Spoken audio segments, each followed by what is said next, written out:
Digital Now, der Podcast für die digitale Transformation.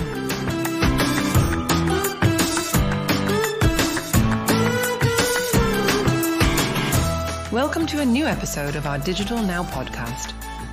Today, we dive deep into the ever-evolving landscape of the professional realm. In today's episode, our host Constantin Pelka engages in a thought-provoking conversation with the insightful Spencer Izard, exploring the dynamic world of digital employer experience. Together, they navigate the intricacies of digital touchpoints within the professional sphere, shedding light on how these interactions shape the modern workplace. Join us as they unravel compelling examples, dissecting the pulse of digital employer experience and pondering its recognition among C-level management. Hi everyone, I'm Constantin Pelka. I am working as an employer branding manager at Valantic, and I have a wonderful, inspiring guest. It's Spencer Izard from PAC Agency, and welcome to our podcast today. Hi, Constantine. Thank you very much for having me here today. So I work for an industry analyst firm called PAC, and one of my areas of expertise and focus is what we're going to talk about today around digital employee experience and the journey that pretty much every software, services, and enterprise organization I speak with is going through, and how they're addressing it. Wonderful. As a headline for our podcast today, we could maybe say the colleague as a client. That was my summary on our preparation talk. Let me do the first step into the debate about employee experience. Maybe it's very helpful to first get a glimpse and an idea what the term employee experience means, Spencer. Yes, absolutely. So I think it's important as a caveat to say that, employee experience shouldn't be a technology-led definition. So for myself and for PAC, we see employee experience as the entire journey, the holistic experience an employee has with their employer. All the way from recruitment through the whole of the tenure across their organization. So that includes obviously onboarding and new hire training, the complexity of that, the tools and the experience they need in their day-to-day work environment and the company culture, how they navigate their relationships with their managers and their co-workers through collaboration and communication. It also includes, understandably, learning and development opportunities, which are tied very closely with sort of skill assessments as well. And the amount of technologies and tools that are needed to support all of this. So, these are some of the elements, and also some of these parts of employee experience also help with regards to opportunities for growth and career progression. And I think it's really important, though, to emphasize that employee experience or good employee experience is focused on engaging employees both emotionally and rationally. And I think a lot of organizations sort of have over time missed the emotional part. They've gone with the rational side of things, and I think that's sometimes where there's some tension. Also, I think with employee experience, it's important to talk about how it expands the concept of employee engagement by having this sort of single employee view, that holistic view across their entire life cycle, how they engage. And currently, most ways employees engage, in their organizations is, outside of in-person engagements, is obviously through sort of laptop experiences, through the different tools they have, through collaboration tools and conferencing tools, communication tools, whether it's kind of your chat-based communications, or whether it's a knowledge base type engagement through some kind of support desk function, or it's some kind of records management system. So a lot of the current tools for employee experience are very separated, I would say, from my experience across the business. You go to different parts of your organization for the different things you need. There's very few organizations that have that sort of one-stop shop, as the US type folks talk about, of that one-stop point of engagement. But that's a general, I would say, overview of employee experience that leads into the digital side of things, which is through the devices, whether it's mobile or laptops or or other means. That's very interesting, Spencer, because it's surprising that we gain this new perspective on our employees. I mean, as you said, employees in earlier times were seen just as an object of productivity, and now it's about the whole experience of employees. Could you tell what are the main reasons why the employee experience, this term, gains so much importance in recent past? I think when these conversations happen a lot, I think a lot of people, leaders and employees, would point to the pandemic. But I would say that actually the starting point for this was probably around, for me anyway, was around sort of 7 to 10 years ago. So a lot of organizations started to evolve how their employees also engage with consumers through consumer digital experiences, and then realized they needed to change and support those employees in those type of roles. And then gradually over time, greater collaboration tools came along internally for those employees that weren't externally facing.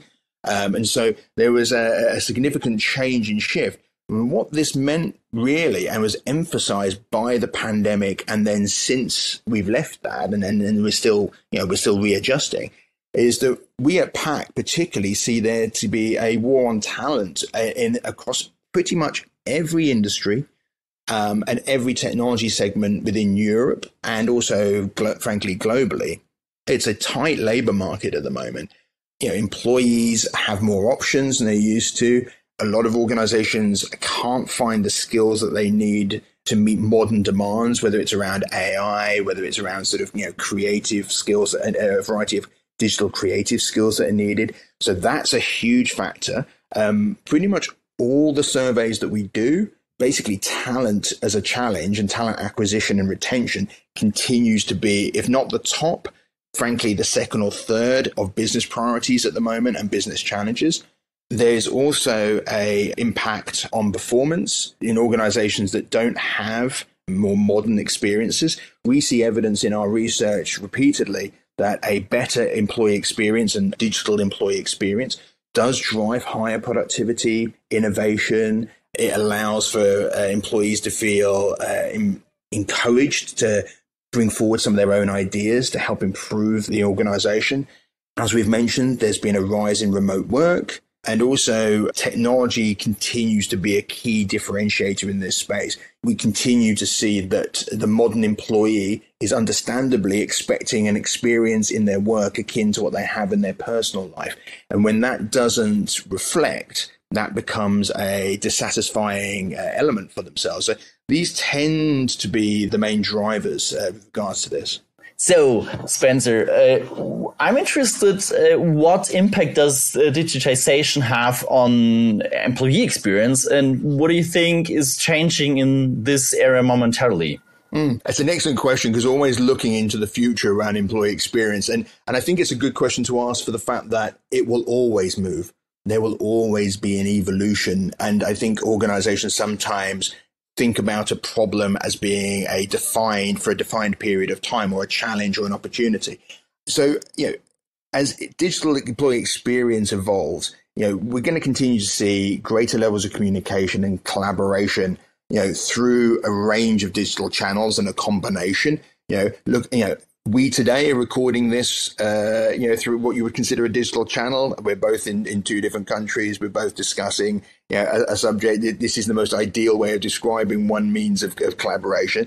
This will continue to grow. But, we've got to be careful with regards to these type of technologies that we also appreciate the human element. And sometimes remote and hybrid tooling can create degrees of fatigue. Access to knowledge and learning, I see a major growth area in this space, and it being more tailored to the employees. So, for example, having AI help to be more of a coach for an employee, to give them sort of steer on, because the data an organization has about an employee, what they've done, how they're doing, their performance, how it relates to skills. with the use of generative AI type technologies over time, it allows for more customized engagement and coaching type situations for employees to give them inspiration, to give them suggestions and on how to evolve. However, I would say, like all things, don't rely too much on the AI. It will need human curation to sort of manage the suggestions and manage what's open to the AI to make suggestions for. So that's important.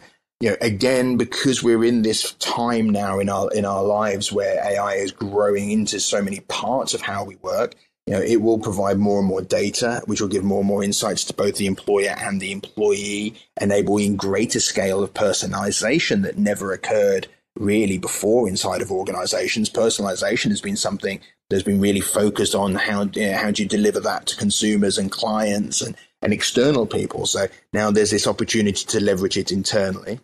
And again, there's an opportunity to use digital assistants. And over time, I think we will see the use of augmented reality and maybe virtual reality over time. It's still relatively early days yet. There's a lot of sort of hype and conversation, and some organizations are encouraging the use of it. But I still think it's very situational as a technology currently.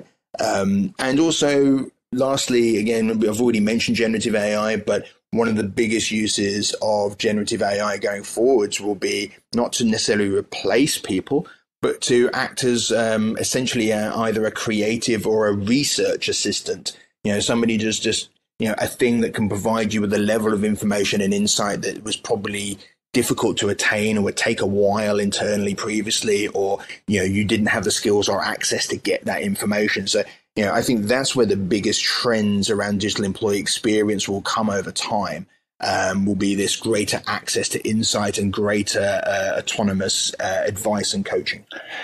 There are plenty demands on the new perspective of employee experience as far as you described. But I think what you said, the gamification and learning as an essential part of bringing employees into more engagement is also a question. The leadership, how is the C-level reacting to this occurring topic of employee experience? What do you think? Do they have it already on the radar of their strategy? And what do you think? How is it possible to implement these new perspectives into a big organization? So that's a very interesting conversation, and definitely there's degrees of frankness about answering this question. Because what I would say is, in all honesty, from a C-suite perspective, this is not very high yet on leaders' radars. And I don't mean that in the sense of they're not aware of employee experience. What I mean is in the sense that we've already framed it as, which is it's a holistic conversation. It's a holistic strategy that needs to be created. So, we still see that at the moment around 30% of companies, currently have a dedicated digital employee experience strategy. Which that's not saying that they're not investing in collaboration tools and other technologies internally to ensure that employees can engage better. But it's that connected nature where, for example, your training system is connected very deeply with your HR system, which is very connected deeply with all your other systems. So you get all the same levels of insight going through. So I think adoption is still early in regards to that frame. And, in all honesty, the pandemic was horrible in so many ways for all of us for that period of time. But what it did do is it really did force, and during that period, I was doing a CIO role where I joined literally as the pandemic started in the UK. And one of the first things we had to work out in my organization then was how do we enable our people to work remotely? So that situation forced, I think, a lot of the thinking that we're now seeing deeper strategies around to do with digital employee experience.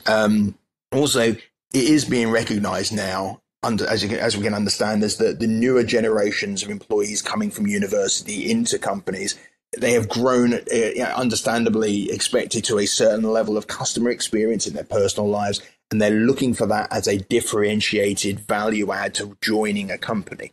So, there is definitely a keenness at the C-suite to get talent in and understand they need to have the right tools to have that. Yeah, I'm wondering, Spencer, because I'm interested about your perspective, because the term employee experience, it's a holistic approach to employees. And in order for C-level and leadership to make good decisions and also develop a strategy, they need to describe this phenomena of employee experience in data. And do you think that it's problematic or it's a challenge because employee experience is so it's a holistic approach on this journey of an employee, the productivity, so many aspects.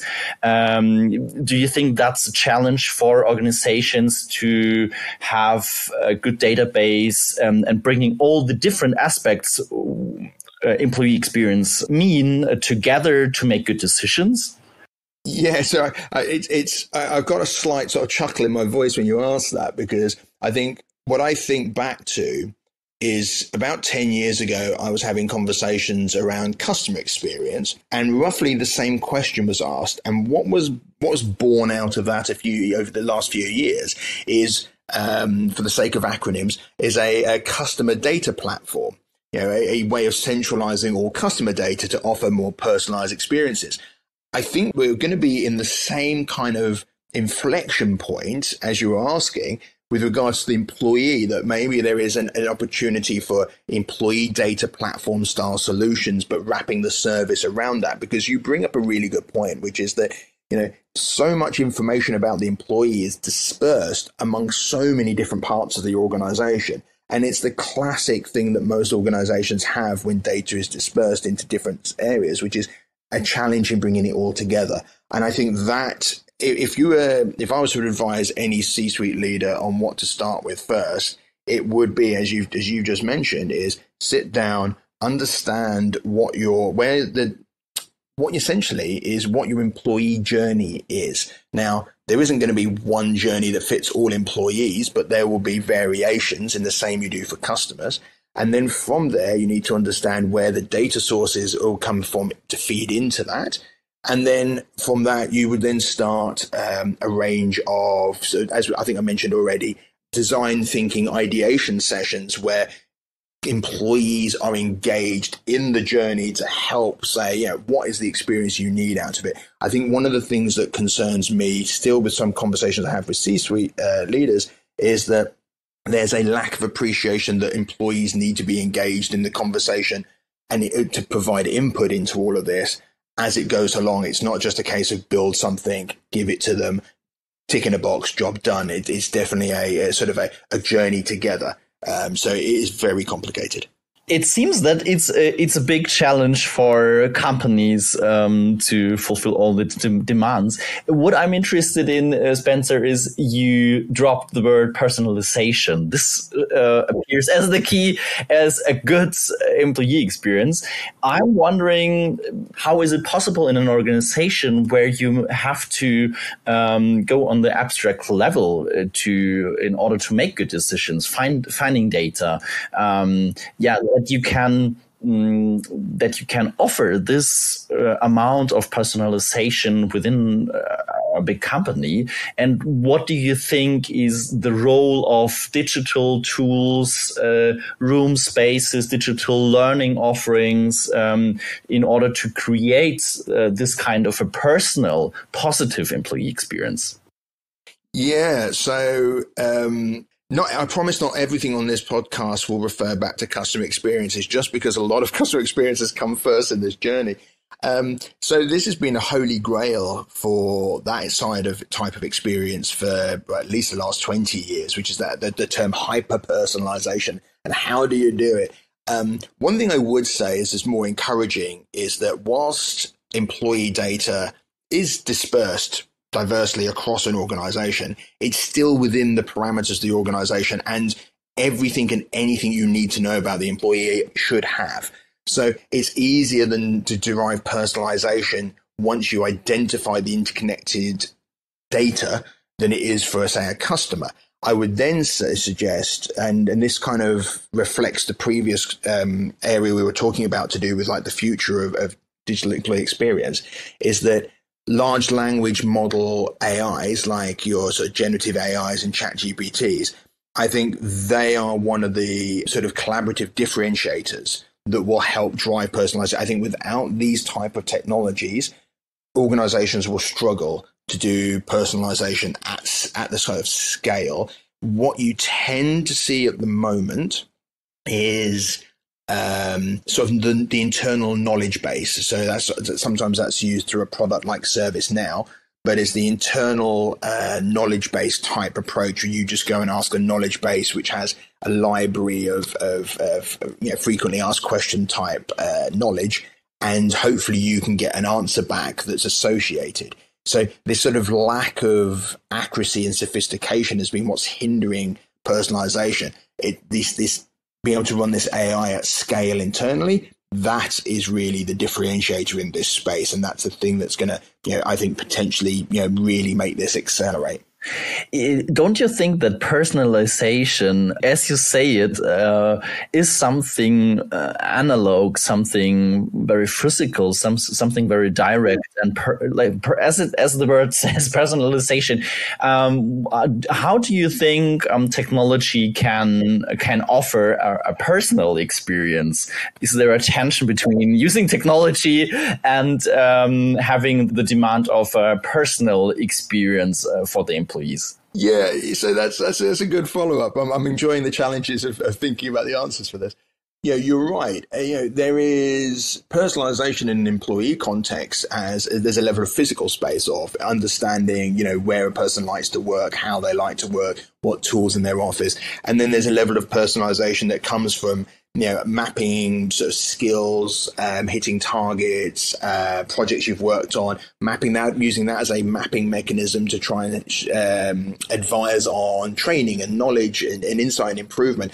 So I think one of the things that employees need to do more is provide more mechanisms for employees to provide feedback. And I don't just mean like how happy I am, how sad I am, but more along the lines of what are my preferences? How do I like to work? How do I like to operate? Because then having that insight provides a greater set of knowledge with how to configure the physical environment.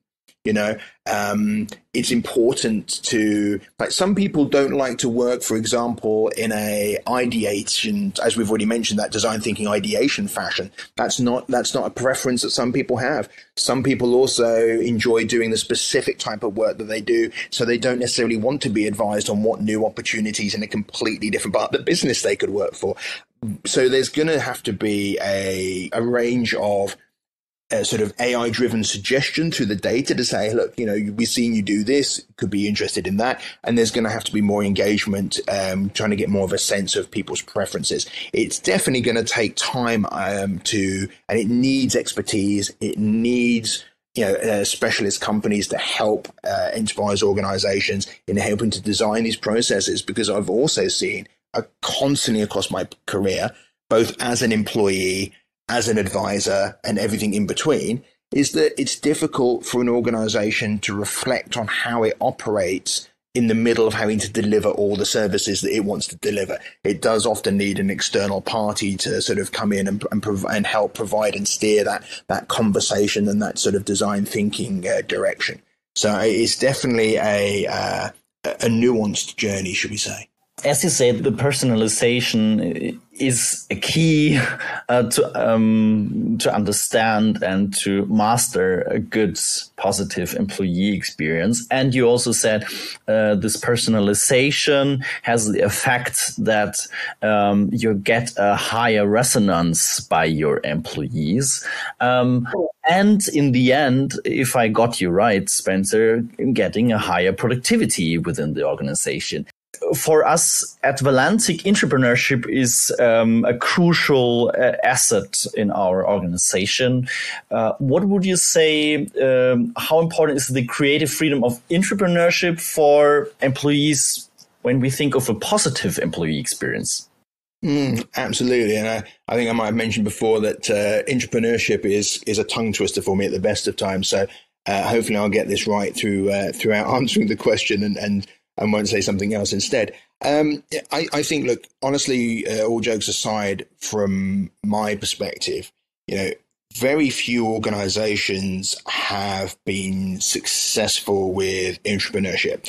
I think that to a degree, from the ones that I've spoken with and when we surveyed them, it's a cultural led initiative. I think a lot of it has sort of grown in popularity, I say in a slightly misguided way, by some organizations looking at reading articles of what Google has done previously years ago and how Amazon sort of helps generate ideas. And I think there's been a little bit of a sort of, that seems good for them and they're a popular new company, we need to adopt it in.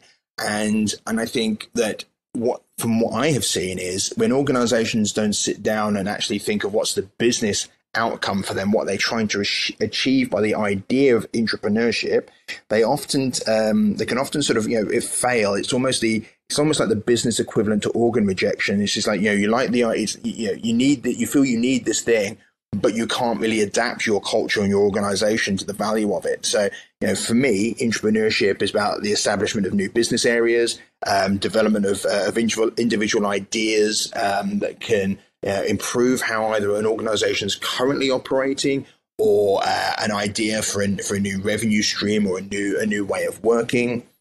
So, what I see from entrepreneurship, almost got it perfectly there, is it empowers innovation in those organizations that have it adopted properly from the C-suite down.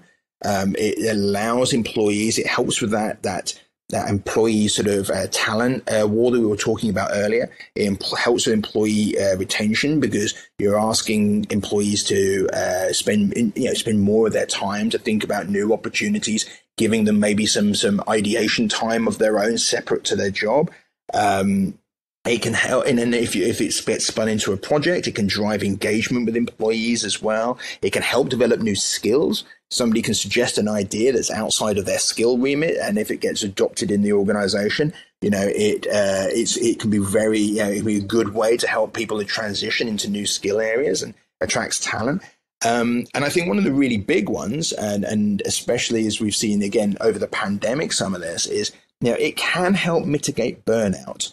Again, making people, giving people the opportunity to provide ideas and contribute and to feel they're not just a cog in a machine. It can help with that. However, and I caveat this strongly, there is two things it really needs. So, entrepreneurship, is a really good thing, but it can be chaotic if not structured properly and isn't focused on, say, some form of return on investment type sort of parameter. So it's important with employees to say, look, here's we're going to give you some autonomy to think about ideas and submit them, but this is the structure for doing this. There's mentorship programs for it as well. And then this is the type of, performance indicators that we as leaders are looking for out of ideas. And you don't necessarily have to provide all the deep data detail on the offset, but you need to know that your idea has to be serving something that either benefits the organization to grow or to be, say, more efficient. So I think entrepreneurship has this great opportunity to unlock new forms of creativeness in your business, but it does need to be coached does need to have a good amount of structure as well. And I want to add, Spencer, I really think that the entrepreneurship unlocks also loyalty, because if it's you who is the entrepreneur within an organization with upcoming new technologies and products, this also increases the loyalty with your organization. And in the effect, it mitigates burnout, but you also get a high engagement when it's you who takes decisions also about future products, I think. Just to add from my perspective there. No, I genuinely really agree with you. I think it's one of those, again, we've talked about this a little bit during this podcast, and some people can argue, that's out of date thinking and stuff. But I would say that still many organizations still at a senior level still look at employees to a degree as cogs in a machine rather than not just people who are skilled at doing a thing, but as you've just described as well there, as people who can have their own ideas beyond necessarily their current remit, that then, like you say, builds loyalty and builds in interest and passion and longevity. It's very interesting because for me, the entrepreneurship is the puzzle piece which brings together the personalization and the holistic employee experience. And maybe as a final sum up questions, could you again summarize the 3, 4, 5 core characteristics of a digital employee experience of the future? When we think, what is your vision of the future? If the organization companies do it properly to bring employee experience into life, into their organizations, what would be the 3 or 4 main points you would say, look at them and you can achieve and master it? Absolutely. So what I will start with a caveat. And the caveat to this answer is that technology should augment the employee experience, not hinder it. I say this because, as we talked about right at the beginning of the podcast, a lot of organizations still look at their employee engagement strategy as a technology conversation and not as literally as a process, workflow, culture conversation. So coming back into these, like, as you're saying, there's 3 to 5 sort of characteristics. Again, we talked about this a little bit already, but to emphasize again, personalization is at the core, making employees feel understood, recognized, that they as individuals, as much as is reasonably possible, with the information at hand. So, personalized communication, personalized learning opportunity, resources. That's the future key. One of the future keys to this. I want to ask you, because personalization, as we said, it's a huge work to personalize.